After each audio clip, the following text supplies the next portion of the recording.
300 game in Toledo was really special. Well, it was special because of where it happened in my career. I was 47 years old. You really don't expect to get a shot at it again. And I had a shot in 1978 and choked on the last shot. I had the first 11 and bowled 298. I was bowling Mark Roth then.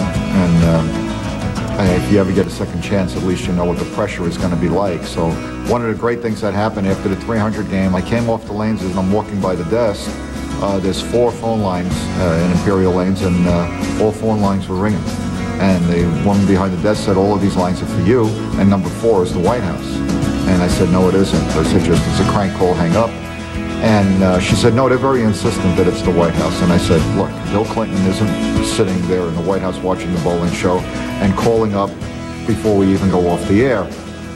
And she said, can you try and get them off? And I said, okay. So I grabbed the phone and I said, hi, this is John. And on the other end of the phone, the guy says, hi, my name is Joe Cirillo, John, and I own the White House Tavern in Chicago. And he says, and you don't know me from Adam, but the whole bar is going nuts.